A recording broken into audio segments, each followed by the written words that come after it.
So last time we talked about the Greenwald chrono model. Okay, it's a little bit blur. Why is that? Yeah, doesn't really matter. Okay, so Greenwald chrono model, we talk about the real GDP, right? The real GDP growth as well as inflation. And sometimes you can't get inflation data. Okay, so how to do that?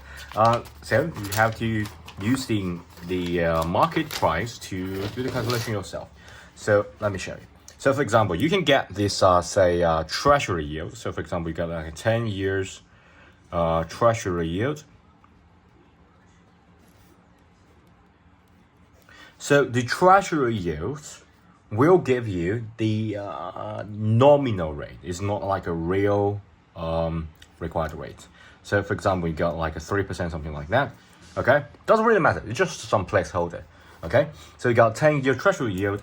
And then you find this like exact same period, 10 years, tips yield. So remember, the tips yield is that you exclude the inflation. Exclude inflation rate. Okay, so for example, you got this, I don't know, maybe 0.5%. Okay. So you can use both of the data you find while you are like trading the market, and you can get the inflation.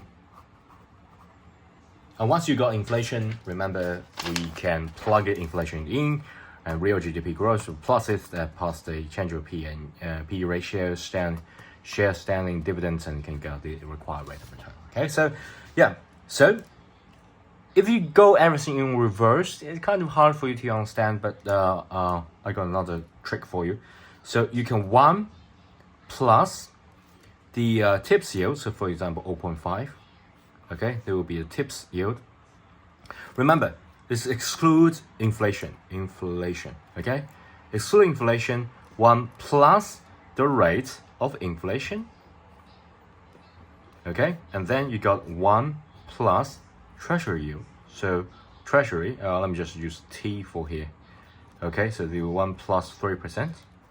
Okay, so in order to get this inflation, you can do something like this. 1.03, I believe that's the one, divided by 1.005. Okay, minus 1 because you move it to the left, and then you got inflation rate.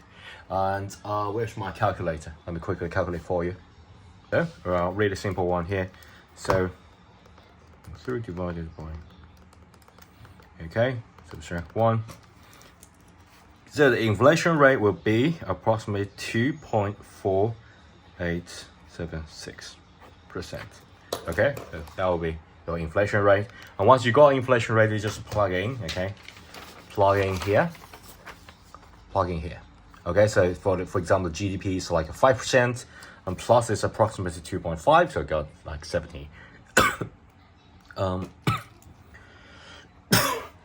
7.5, sorry, excuse me. And you got this change of the P ratio, so for example, like a 1%, share 0, okay, there's no share repurchase, dividends like a 1 or 2, doesn't really matter. And then you got approximately 7, this is like 1, 8, 9.5. Okay, required rate of return. And so for example, risk-free rate is like 5%. Okay, so it got 4.5 as the ERP. Okay, really simple. Thanks, bye.